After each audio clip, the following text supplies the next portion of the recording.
All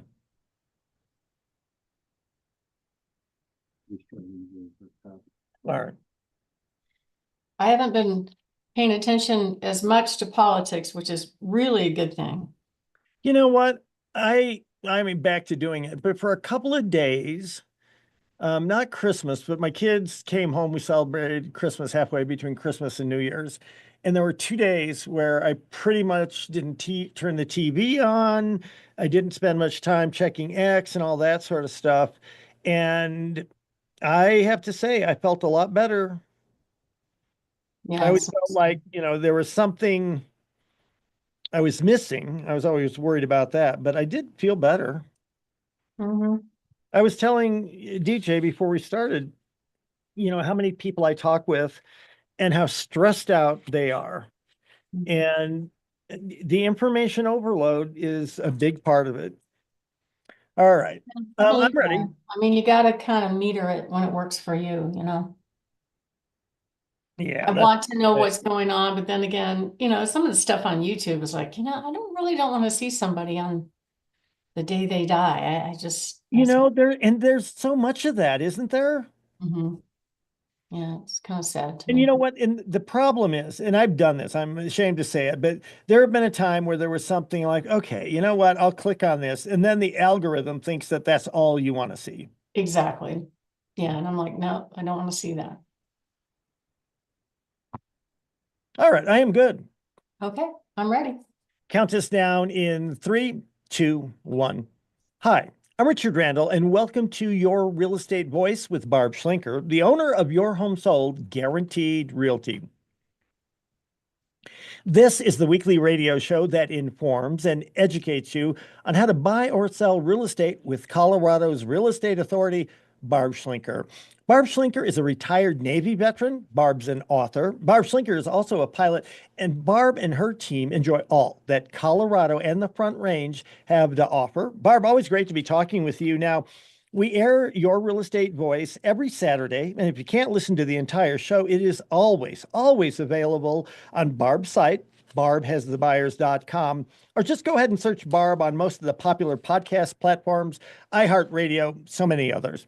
Every week, Your Real Estate Voice covers great information about the housing market and one of your largest assets, your home.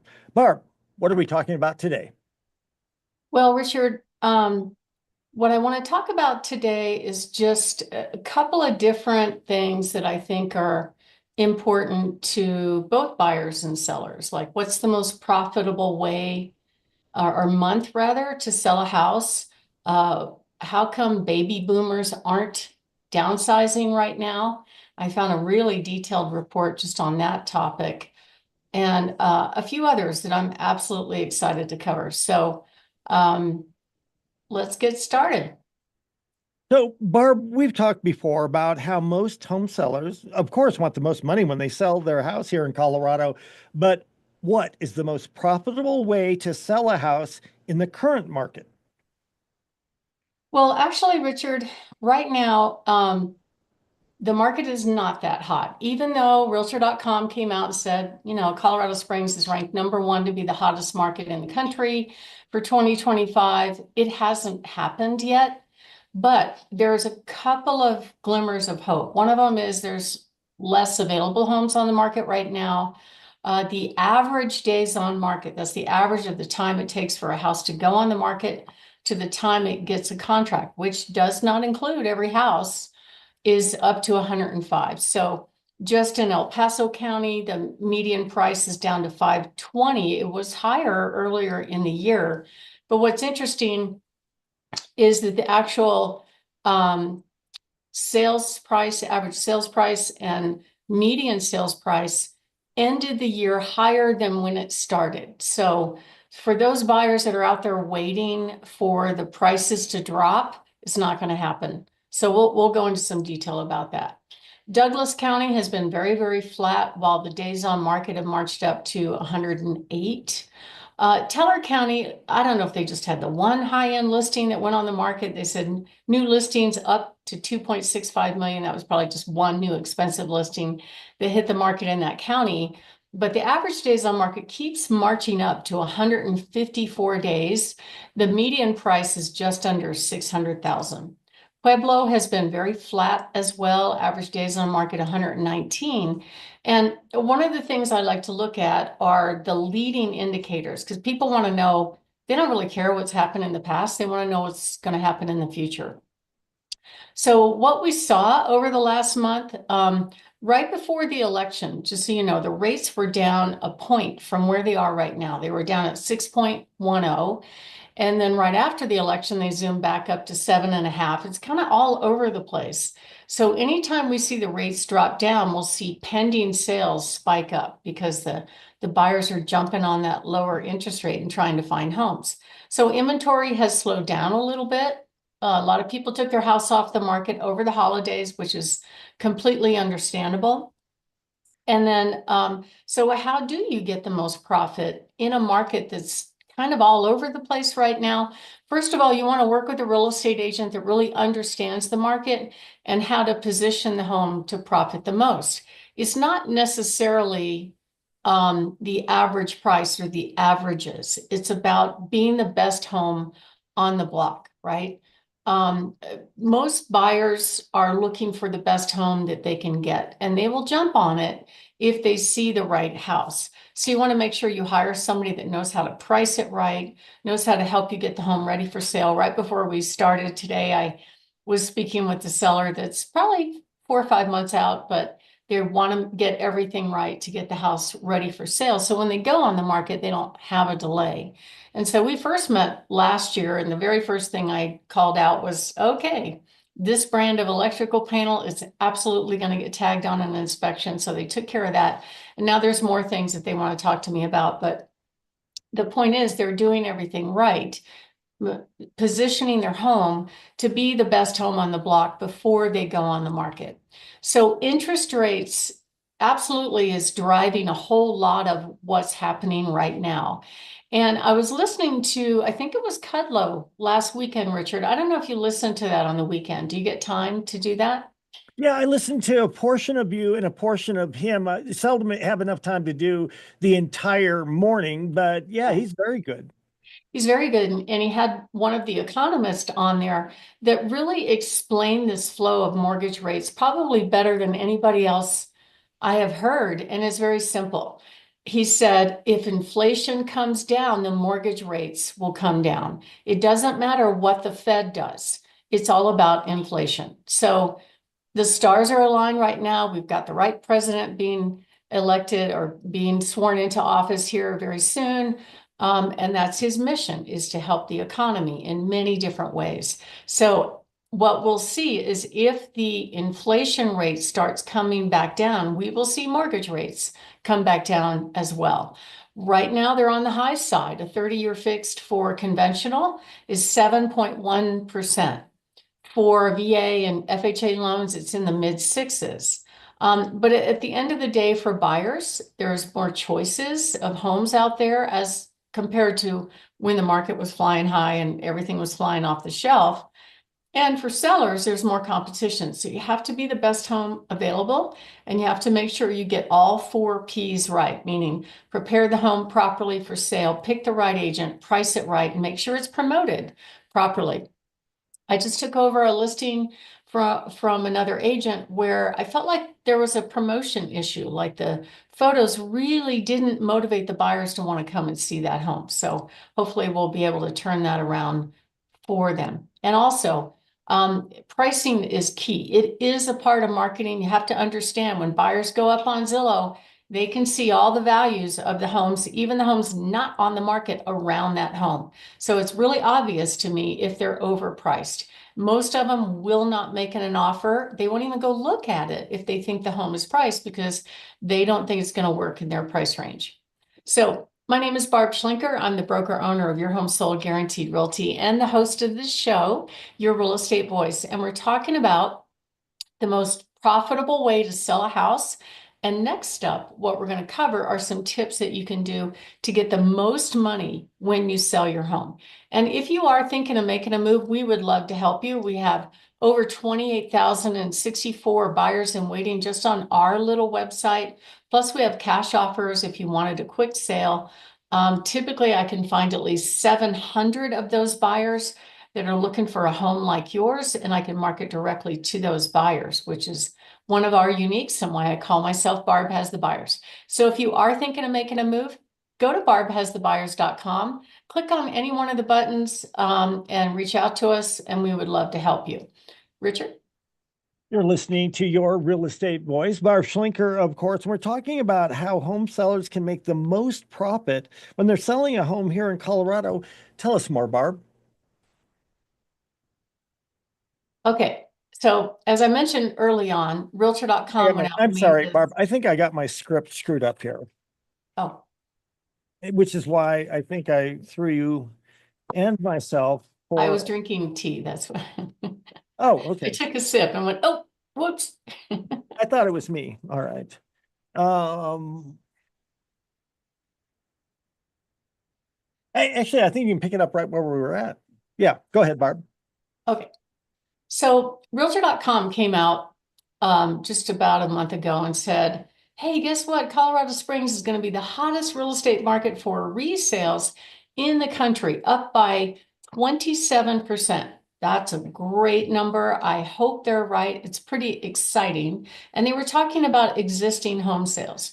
Now, does that mean the seller can go out and price their home 27% higher? I hope not, because that part is not going to work. Remember, buyers are looking at not just your home, but what the competition looks like. And that's a pretty good benchmark as far as pricing is concerned. So the basics to be the best home on the market are to really prepare the home for sale. If you're going to choose to, do the traditional sales process. We also have cash buyers that really don't care what it looks like, but they will take dollars off the price if they think it needs work, right? So the prediction that Realtor.com came up with really was based on that they're expecting a better economy, higher economic growth, that buyers would have more money to work with, more disposable income, lower tax rates, and homes might become more affordable for them. Plus, there's a large military veteran population, and I think they could be looking at the disparity in prices between, say, El Paso County and Douglas County. So the average price in El Paso County is in the low fives, the average price in Douglas County is in the eights. That's a big difference, and they're not that far apart. So it's possible that they might have been looking at those numbers thinking the cities would merge, which it might happen someday. But to be the best home on the market, when you go on the market and make the most money, you want to be like the builders, right? Buyers want everything right now. They want their closing costs covered. They want extra closing costs so they can buy down their mortgage interest rates and afford the payments. They want everything to be fully functional and working fine. They don't want to see any deferred maintenance. And they're asking for a lot. And right now it's kind of teetering on a buyer's market. So they're getting some of it, or they're pivoting over to new construction, which are basically on the existing homes that they're having. They're giving a lot of incentives to home buyers for brand new homes. So it just is move-in ready, the easy button for them. But price is a way to create demand. And it doesn't mean that you have to like dump the price to make that happen. I'm not saying that. I'm saying if you were trying a higher price and it wasn't working, then that's not the number. It's either marketing or pricing. It's one of the two. Okay. So you have to really take a objective look at those two things and look at your competition and make that decision. We just helped a family do that out in Peyton. Their house was on the market for 110 days. They started way high. They were way out of range for what the home should sell for. And then when they had me take over, we priced it just a little bit lower, marketed it properly, and boom, we got a full price contract within 9 days. So if you are thinking of making a move, give us a call. 719-301-3900, or just go to barbhasthebuyers.com. The phone numbers are all over there, and you can give us a call, and we give you a free in-home consultation on what to do and what not to do to get your house ready for sale. Plus, we'll give you a good idea what the price range is, how much you'll put in your pocket when it sells, so you know exactly what to expect. So just call us 719-301-3900 or go to barbhasthebuyers.com. Richard? You're listening to Your Real Estate Voice with Barb Schlinker of Your Home Sold Guaranteed Realty. She's the host of the program. And if you are thinking of making a move, call Barb at 719-301-3900 or visit barbhasthebuyers.com. When we come back, we'll be talking about why are baby boomers not downsizing their homes. You'll want to hear that. I want to hear that. Damn it. Well, Because I it's looked down at the clock and I'm like, oh, I stopped and didn't restart. So I don't know where I'm at on time. I hope I'm okay. David's got a pretty big X-Acto knife and he can just Get the hook kind of thing, huh? yeah. But so I'll tell you what, I was thinking about this. I don't know. I can check to see how many listeners we have in Douglas County.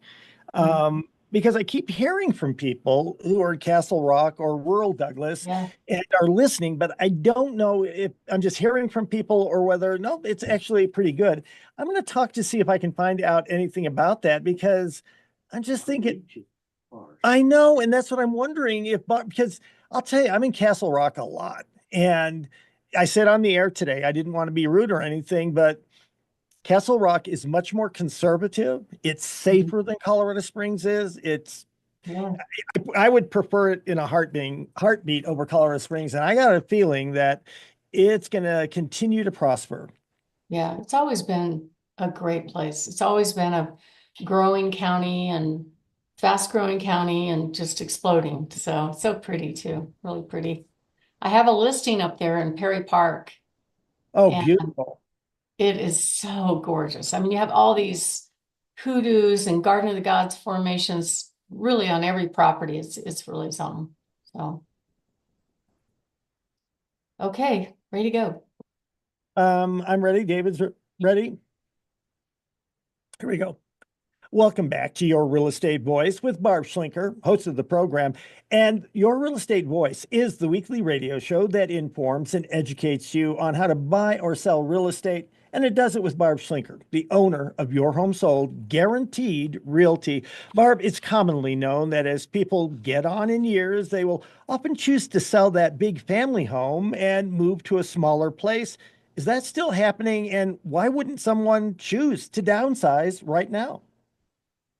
Well, actually, there's a lot of people that are in kind of our demographic, and they're looking at different things before they make that move. Some people are just remodeling their house and staying put. And really the big issue is the higher rates make their next home less affordable if they have to get a mortgage. And I think inflation plays a role in that too. I actually read a study about this, and they were saying that, 50% of people in the boomer age really, they're not sure they would be able to afford a home if they move to their next house, so it's changing quite a bit. There was a survey done of 400 people in that age range, and they said that they never plan to sell because the house suits their needs, or they want to age in place, or maybe their mortgage is paid off, and maybe even though it's paid off, if they took that money and bought another home, they wouldn't improve their lifestyle. Some people don't want to start over. Some people can't afford buying a house right now in this market. But what I find just from my own experience, because a lot of people in that demographic contact me to help them make their next move. Many are moving from just my own little microcosm of people that I meet with. A lot are moving to be close to family, especially close to grandkids. But that draw is irresistible, being close to grandkids. So a lot of people will kind of move heaven and earth just for that. And that's great. I think it's good for family to be close together. Some people are just, not able to take care of a big house anymore. There's different things like that. But um, they have concerns over homeownership going into the future. Some of the concerns are the maintenance cost. Like we bought a ranch and our plan was to stay, right? But it needs snow removal. There's some work to it. We got to walk down the driveway. You know what I'm saying? There's always upkeep. There's always things that we have to take care of. Now it's a 23-year-old home, and some of the major systems are thinking, okay, we might have to replace the furnace, we might have to replace this and that. So utility costs for bigger houses are obviously more expensive. So it just really depends on the person and whether or not they're satisfied with their house. And one of the things I thought was kind of cool of the people that decide to just remodel and stay where they're at is they surveyed 1,100 boomers, and they found that if they have a well-designed kitchen, they're going to stay. If there's few or no stairs, they're going to stay. If they have an attached garage, a main level living. Some people have to modify their showers to put grab bars rather. And then the doors might have to be wide enough to put a wheelchair, as people might need that. Hopefully not, but it happens sometimes. And then I was surprised that this number was as low, because I've seen different statistics, but they were seeing a space for a caregiver or having a secondary main level bedroom to have extended families, say in-laws or whatever, move in. I know, Richard, you just went through that, right? With your folks staying with you? Yes, and I think a lot of people are going through this, Barb, and that's why I think this topic is so good because if it's happening to me and you're talking about it, it's happening to a lot of people listening to the program. Yeah, so having that availability, so like my sister-in-law, she takes care of my mother-in-law who's next month going to be 95, and she goes upstairs to her bedroom. She can do stairs, and she picks weeds, and she's perfectly fine except for her hearing's not that great. But um, a lot of people don't want to go to necessarily an independent living facility and might be more comfortable with family where they have somebody watching over them.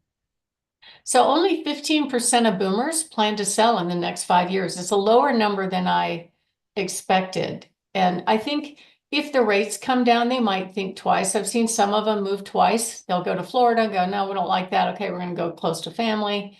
But after they sell, about 40% are looking to downsize to a different home. Some, very few are going to rent. Some might be buying a new home, but it's smaller. And probably 20% are moving into like an independent care or assisted living facility. Only 8% are moving in with children and family. And I think that's probably true. A lot of parents really don't want to burden their kids with that, right? I would welcome it if my parents were still alive, but I don't think they like to interfere. So my name is Barb Schlinker. I am the host of this show, Your Real Estate Voice, and the broker owner of Your Home Sold Guaranteed Realty. And we're talking about why fewer baby boomers are deciding to downsize right now. And that could affect the inventory. Actually, the number of available homes is less than it was before the pandemic. And next up, we're going to cover a couple of downsizing tips that might help you if you're thinking of downsizing sometime soon. That can be a very big project. We just went through remodeling part of our house, and we got kicked out of the main level essentially and the kitchen and had to go downstairs. And it was quite the experience. Have you ever done that, Richard, where you've been asked to move out of part of your house? Yes, in fact, I have. But it's always for a good reason, right? You've always got somebody in the family, you're trying to adjust things, but all of a sudden you have all of these things in a room. You thought we're going to be there for a long time, and it's okay, make that difference. I wish I'd had you over my shoulder when I was doing that. I know, like when we were told to move downstairs, it's like, all right, get out of the master, get out of the office, get out of the kitchen. Even when they moved the refrigerator, they said, okay, it's too heavy. You have to empty it out. I'm like, oh God, okay. So that was early in the morning, and start going through it. I'm like, oh, expired. Whoops. So most of it was expired. So that made it easy. And we have a little small bar downstairs and a refrigerator that we could pivot to. But I think the biggest surprise to me is most of that stuff that we moved downstairs, we got rid of. I just didn't need a lot of it, you know? So I think a lot of people get kind of attached to their things and stuff, but at the end of the day, I haven't moved since we moved back upstairs. I haven't moved most of it back upstairs. And I'm like, okay, obviously I don't need it if I'm not addressing it. So that's what we're going to cover in the next part of this segment is some tips to help you downsize when you are getting ready to sell your home or just downsizing in general. Some good little tips that I learned from people that are skilled with organizing. And if you are thinking of making a move, give us a call at 719-301-3900. I have over 28,000 buyers just on my little website. Typically, I can find 800, 700 that will be a high match for your home, plus our cash buyers. And we can market directly to those buyers. And then if you are thinking of moving, we do meet with you by request and come out and give you tips on how to get your house ready for sale in advance. Because some people call me and they're already ready, which is great. But I would say most people want some advice. Should we do this? Should we do that? You know, are we going to get our money out of it? And so we love doing that and helping people. So just call us at 719-301-3900 or go to barbhasthebuyers.com. Richard? Barb, we're discussing why some baby boomers are not downsizing, but those who do plan to move to a home that require less maintenance and upkeep. So, what are some of the tips to get ready to downsize in a home like that? Well, I've got a couple of great checklists to get started. So if you're interested in getting a copy of the checklist, just call us or go to barbhasthebuyers.com. We'll send it out to you. But I'll just summarize them real quickly. I would say start early. Don't wait till the last minute. Now, some people, you know, it's unexpected, and that's fine. But I'm just saying, go as early as you can and start small, like eliminate rooms that you're really not going to have in your new home. Some of the places I see that really are not going to get used in their new home typically are things like spare bedrooms, spare bedroom furniture, storage sheds. Those are places that really accumulate a lot of junk, get rid of duplicates, and then you can just create piles like yes, no, maybe, right? And a lot of people have, I know I do, I think I have two sets of china. I still have them. I'm probably never going to even use them, but it's kind of hard to give those things up. So I think when it's time for us to downsize, those might be the first things that I might sell or donate or something like that.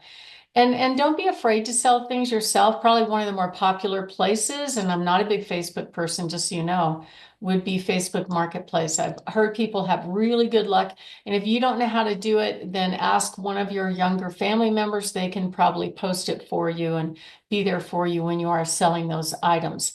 Another thing that can make downsizing a little bit easier is try to be efficient about what you plan to do. So for me, what works best for me is if I take it one room at a time. Otherwise, I'm like a squirrel, you know, I'm like, oh, over here, oh, over here. And I'm not focused and nothing gets done. So the best thing to do is just start with one room, maybe even just one closet and go, okay, do I really need this? Do I really wear this? Get rid of that stuff. You could donate clothes. You could give them to friends and family. You could sell some things. There are some consignment stores that take clothes. You could recycle. A lot of people need clothes, so there's nothing wrong with doing that. And then, you know, try to deal with areas that tend to collect junk. So when your house is on the market, generally we don't take pictures of rooms like garages, sheds, closets, right?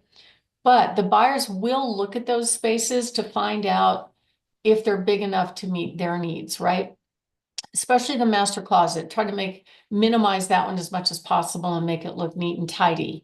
But garages tend to accumulate things, and that's okay. Use that as your staging area. Maybe have one little area for, okay, I'm going to donate this. I'm going to get rid of this. We're like, we have to get rid of stuff an awful lot. Furniture tends to pile up and it tends to be too much. Some people have good luck selling furniture on Facebook Marketplace. I actually just bought my dining room set used, and I was real happy because The store next door was a brand new store where similar set was like $14,000. And I'm like, nobody cares what my dining room set looks like. So I ended up spending 1,000 and got a very nice dining room set that I'm quite happy with. And those people probably spent the 14,000 and then took it to a consignment store and resold it. And those consignment stores will come and get those pieces. There are also auction companies in the kitchen. Decide what you're taking first. Get rid of those things that you really don't use very much. Like my husband, he doesn't like clutter. So one day he just went through my utensil drawer and just put half of it away. And there was a little squawking with me when I do cook, because I'm like, where's this or where's that? I finally just got over it and really don't miss it. I have kind of a sparse utensil drawer and we just use the things that we have. And so you can get by with a lot less junk. And then of course, donate what you can't sell. Work from big to small, like furniture, that really helps. I talked about china, clothes. And then if you do an estate sale, one thing that you need to know, I've talked to people and they ask me a lot of questions about this. Generally, estate sellers will come in, they kind of almost like buy the whole household of what you're willing to give up. But the used value has to be over $15,000 and they are going to take half or more of that valuation and keep it. So I would think twice about doing that kind of thing. There are some online auctions that will come and get pieces or sell pieces online, and that might work for some of your nicer pieces like antiques and stuff like that. And of course, what you keep would be important papers, heirlooms, electronics, photos, jewelry, that kind of stuff. So if you are thinking of making a move and you want some help with that, or you want our list, give us a call, 719-301-3900, or go to barbhasthebuyers.com. Richard?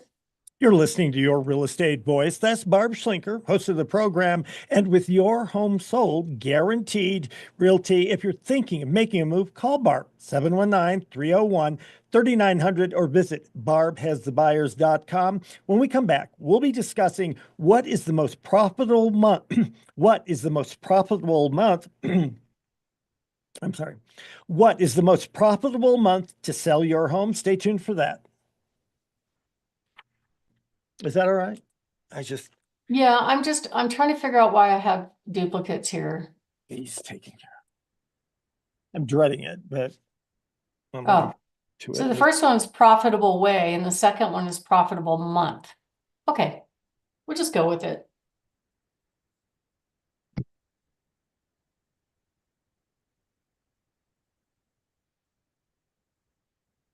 I didn't realize they were similar titles. All right, I'm ready when you are.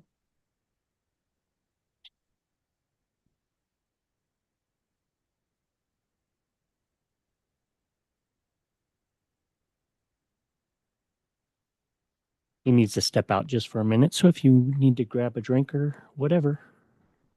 Okay. Nice.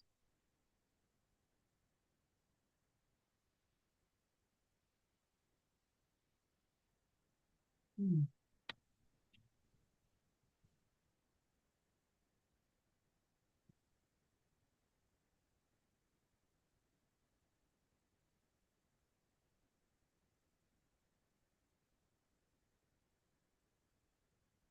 Okay. Okay.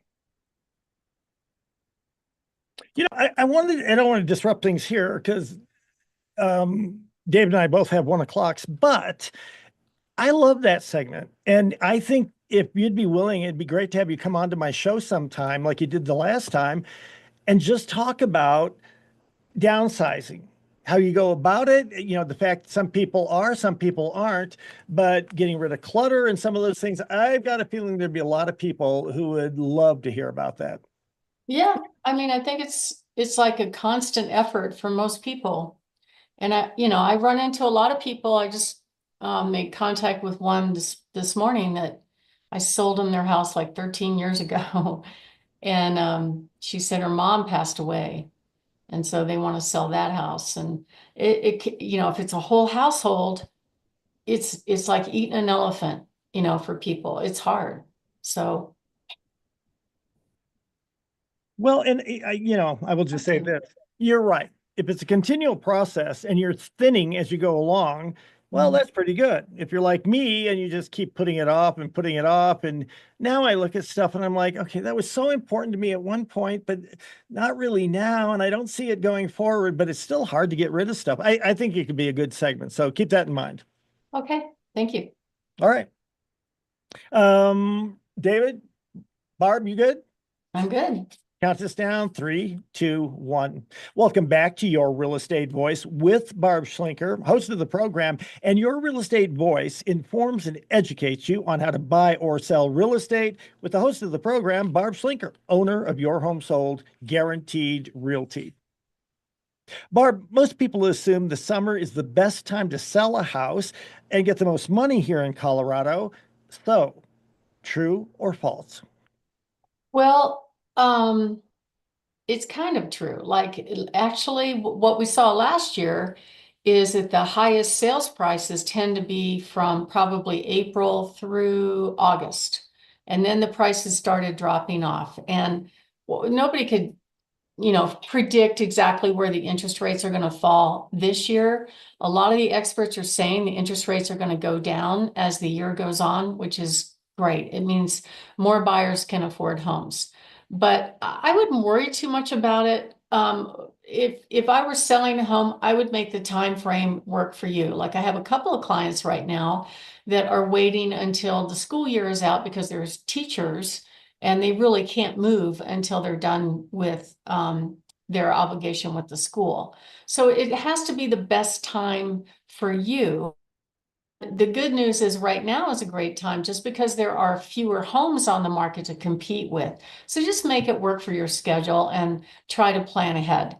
Interest rates absolutely impact the buyers, especially entry-level buyers. If it's a higher end buyer, they're not so interest rate sensitive. Most of them have pretty big down payments and they can handle it.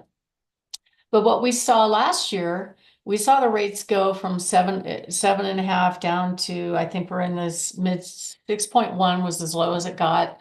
And then it went up again. And we saw pending sales tick up when the rates came down. That's probably more common for the first time home buyers. So it really does bring more buyers into the game if the interest rates are lower. In general, if the rates are higher, you're going to see fewer sales. There's also the buyers' feelings about whether or not it's a good time to buy a house. I would say a lot of people really want to buy a house, but if they don't think it's a good time or if they can't afford it, they might, wait and rent for a while. And absolutely, the prices tend to zoom up a little bit when the rates drop because the buyers can afford it, which is kind of crazy. And if you look at inventory, number of available homes, actually we're seeing lower inventory right now that looked very similar to the numbers last May.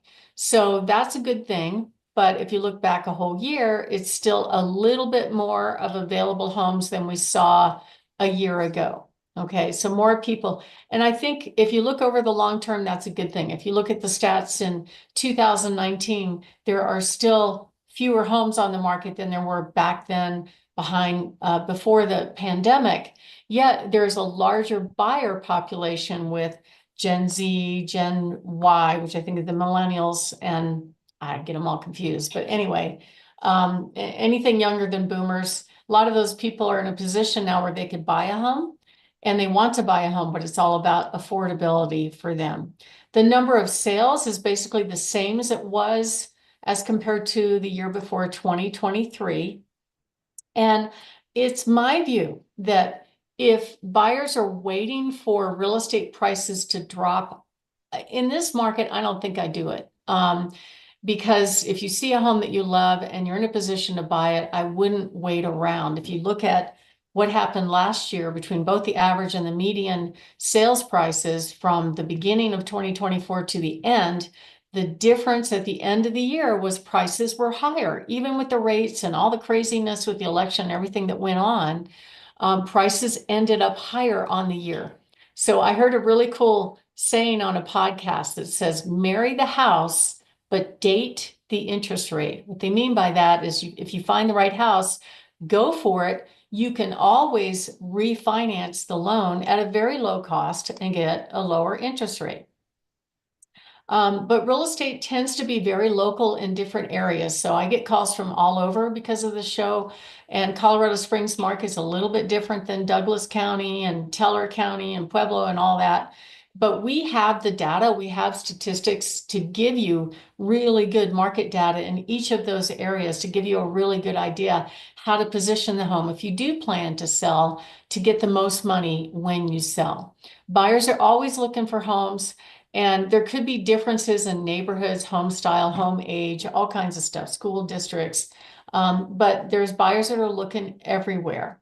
And homes that are, in my view, priced when they first go on the market initially, if they're priced what I call very realistic, correctly, versus pricing it high for negotiating room, which is what a lot of sellers tend to do. They're like, well, can I just, price it high in case they make a lower offer? If they ask for concessions, we've got some money built in.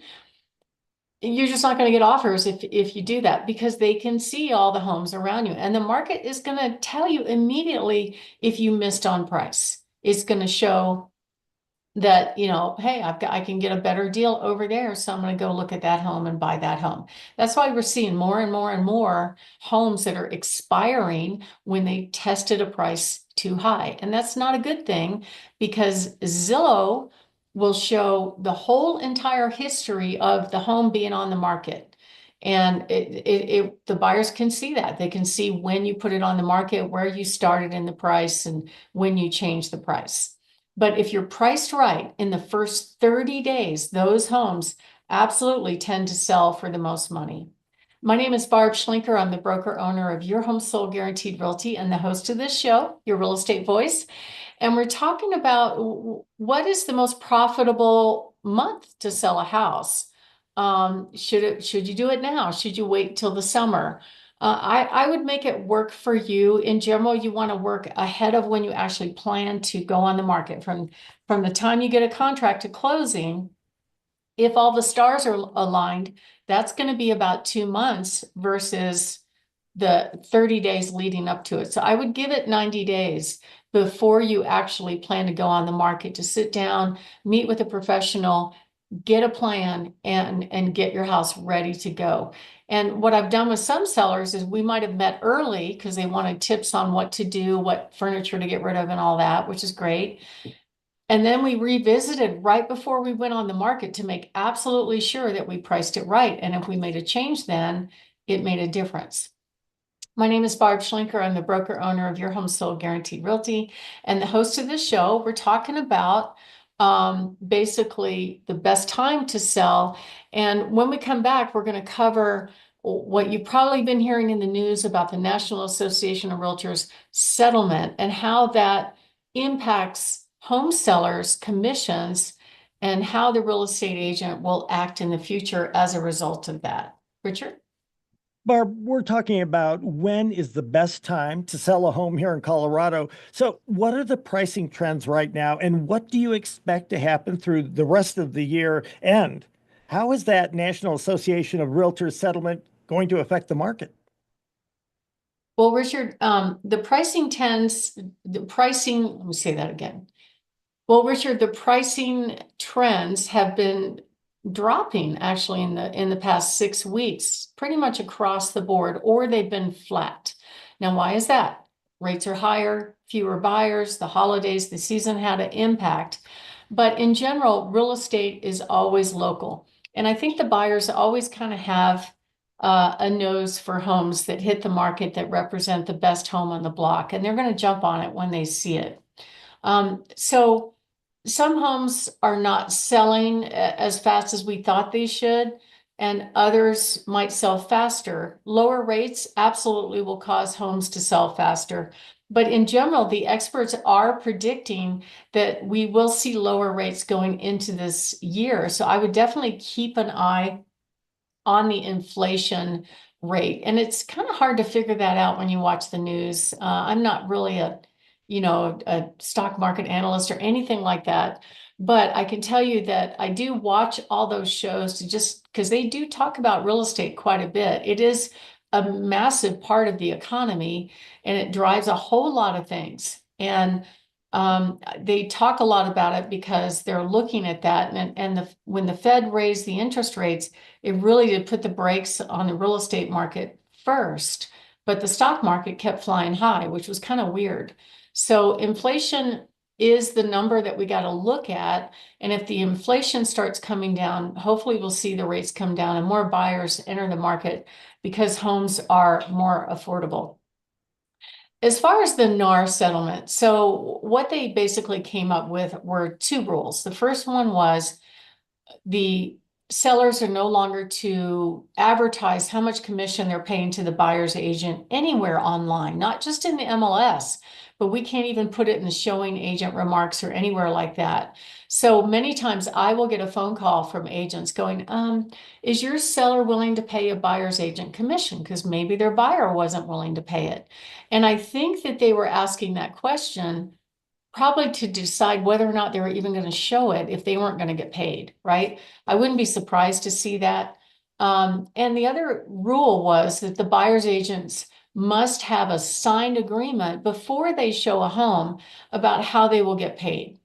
Now, right now there is no showing police, right? Nobody is overlooking that and checking it. I don't know if that's going to happen in the future, but I think this was a good change, but for a different reason.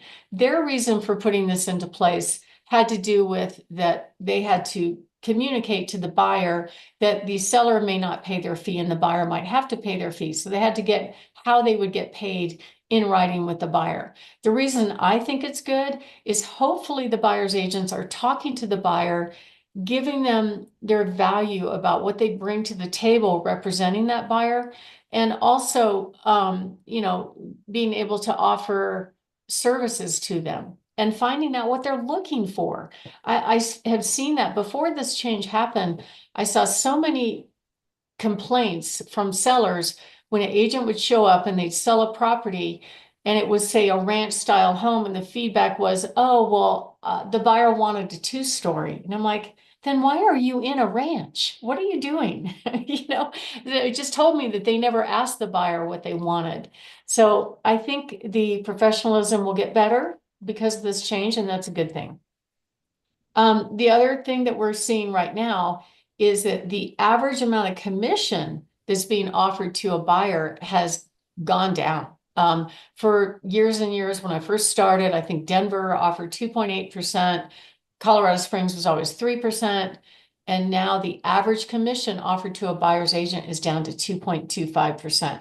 And sometimes they're having to negotiate that between the seller and the agent and the buyer. So it really has changed the industry, especially if the agent is unable to articulate what value they bring to the table for the buyer. And I think we'll see some improvement going forward, even though there are more agents. There's 6,300 in the Pikes Peak region, one on every corner. And there's more, like 25 to 30,000 in the Denver metro area. So if you are thinking to move in the next 3 to 6 months, give us a call. And you need a great agent. That's what we do. We have some great buyer's agents just in our company that can help you. We also have great agents that help sellers. And if you want to just get kind of stick your toe in and find out what your home is worth, we provide a free service where we will email you similar homes to give you kind of a price range and show you what we can do to get that number. So give us a call, 719-301-3900, or go to barbhasthebuyers.com. Richard? You're listening to Your Real Estate Voice. Barb Schlinker, host of the program and owner-proprietor of Your Home Sold Guaranteed Realty. And if you are thinking of making a move, call Barb at 719-301-3900 or visit barbhasthebuyers.com. We'll take a short break. When we come back, we'll be talking about what to do if you want to buy a house and you have a house to sell at the same time, plus Barb's hot new listings. Don't miss any of that.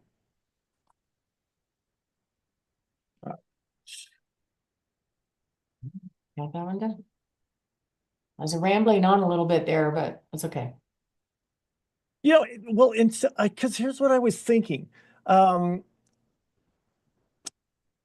you will have more time because I think your stories are so great. And that's why I like to have you come onto the program yourself because it gives you a great opportunity to stretch out a little bit and tell your stories. I mean, they resonate with everything, Thank you. everyone, I should say.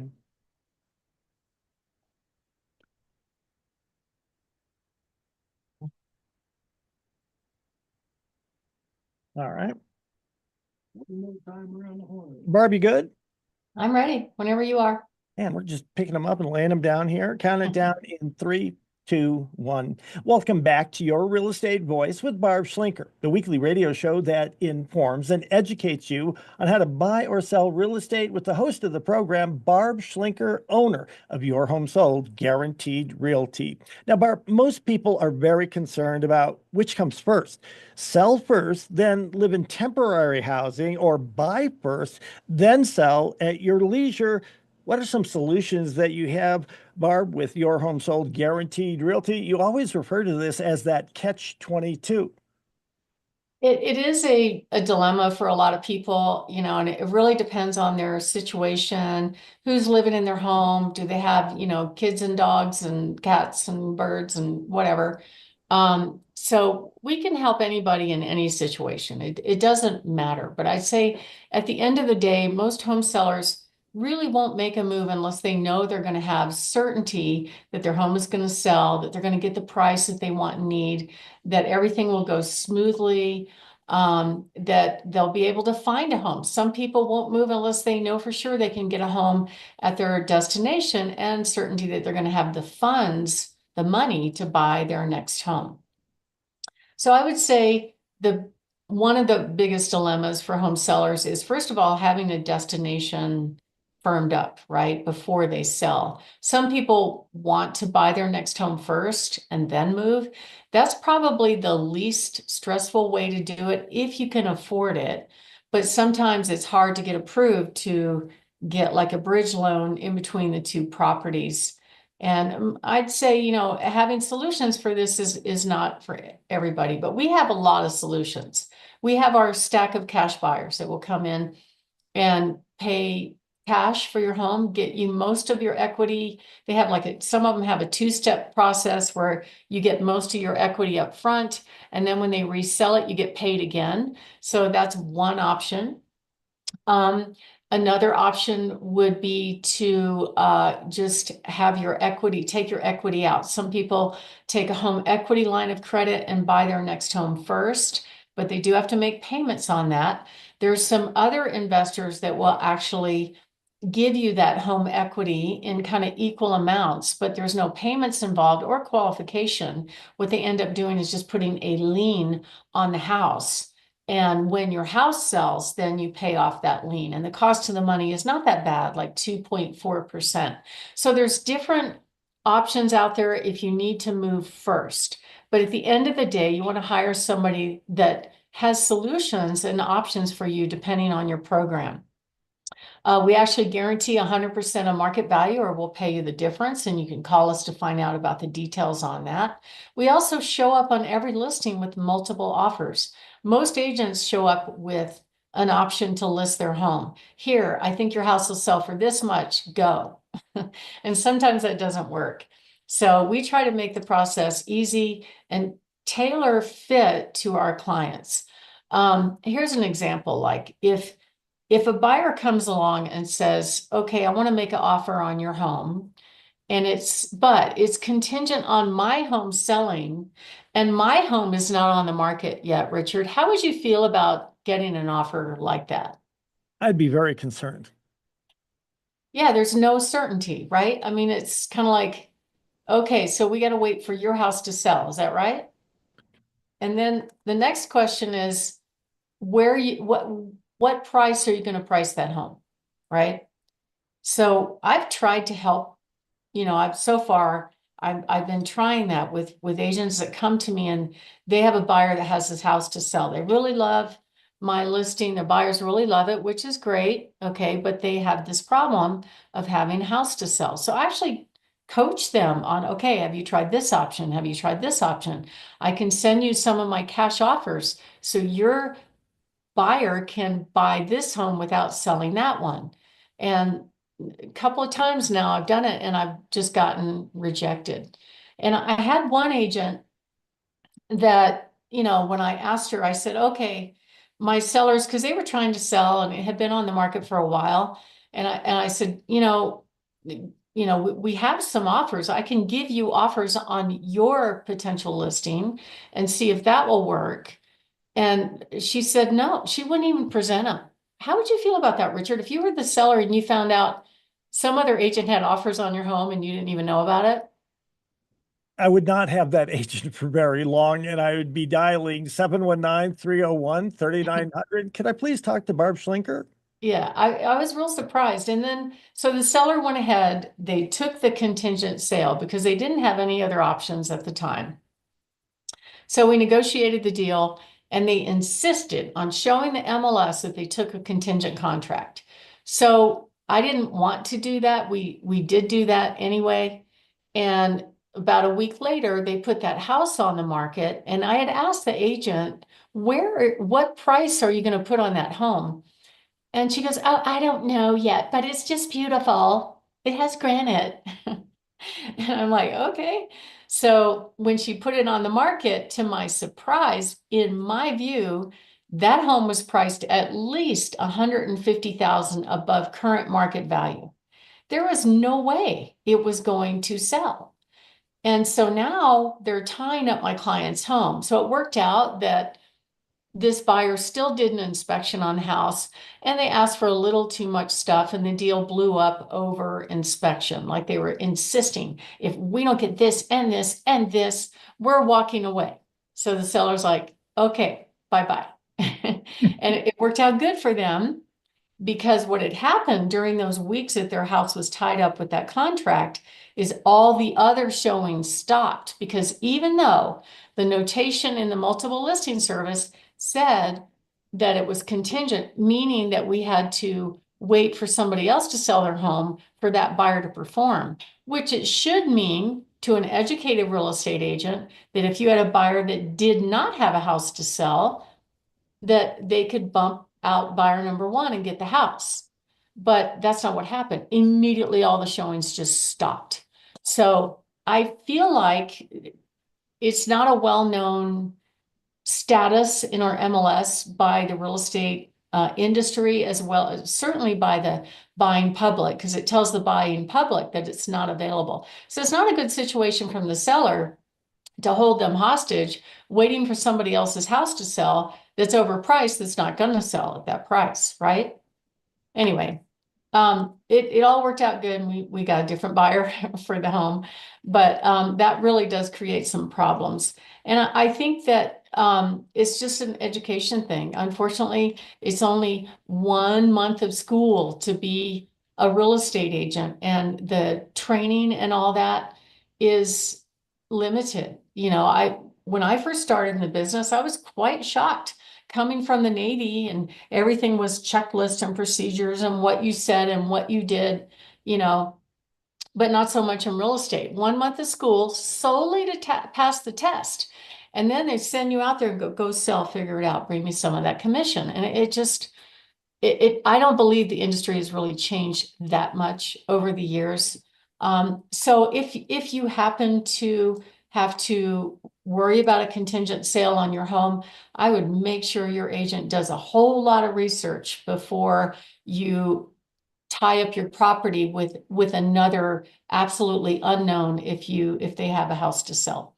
My name is Barb Schlinker. I'm the broker owner of Your Home Sold Guaranteed Realty and the host of this show, Your Real Estate Voice. And we're talking about what if you want to buy your next house, but you have a house to sell? What are some of the solutions? And that's what we're going to cover when we come back.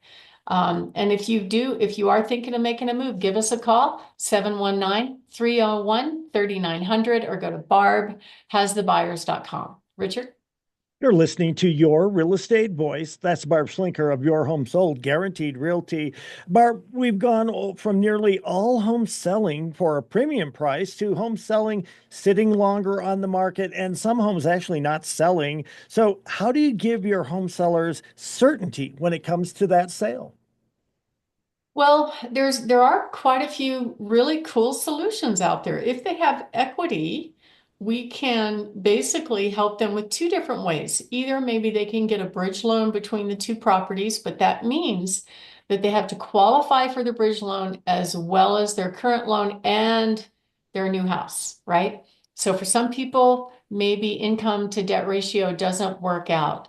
There's another investor that will come in and basically give you the equity in your home up to about 70, 75%. It's not a loan. There are no payments. The cost of the money is only 2.4%. And they just place a lien on your house, almost like a mortgage that has to be paid off. And they give you 4 months to get it sold.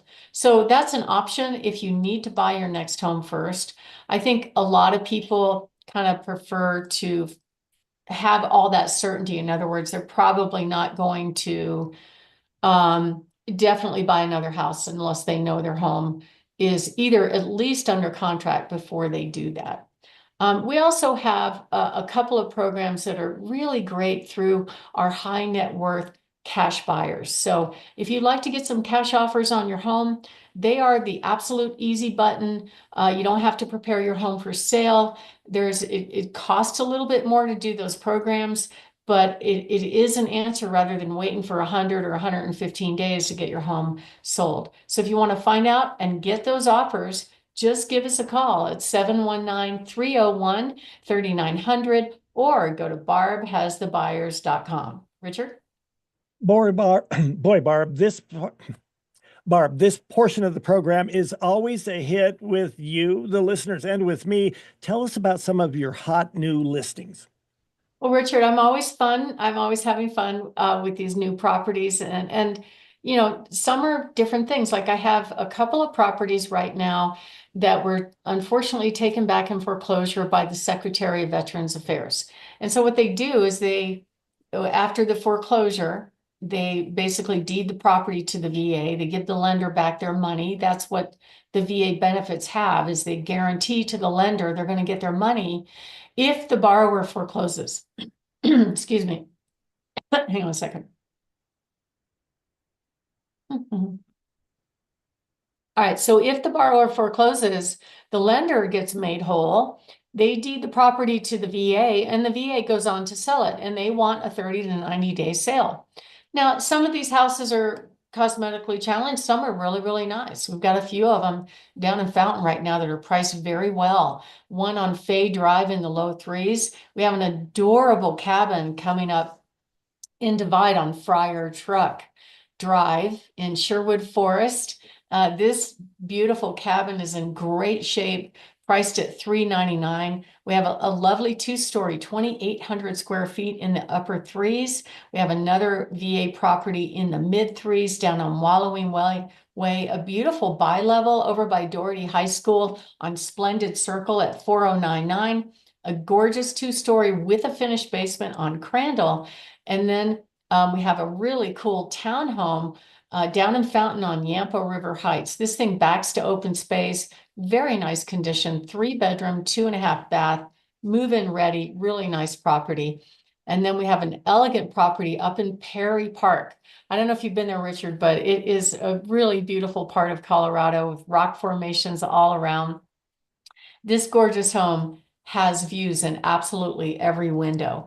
And then we have a newer home that's kind of like it's a very vertical, very modern style, not much of a yard, but beautiful home, perfect for somebody that does not want to take care of a yard in the mid fours. Then we also have another home in Briargate on Canfield in the upper fours. It has gorgeous views and backs to open space, and an absolute elegant property on 411 Sunbird Hills, priced at $1.59 million with spectacular views and a 5-car garage.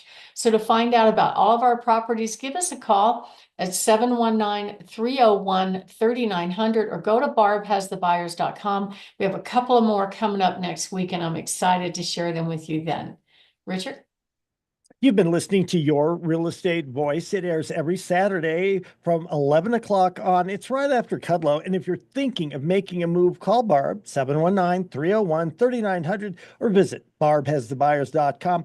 Remember, you can see replays of this show at barbhasthebuyers.com or listen to the podcast on all of the popular podcast platforms, Apple Podcast, iHeartRadio, many others. Thanks for listening. To reach out to Barb again, that number is 719-301-3900. Barb, thank you for joining us this week. Look forward to next week. Stay warm and stay out of the snow. Thank you very much. You have a great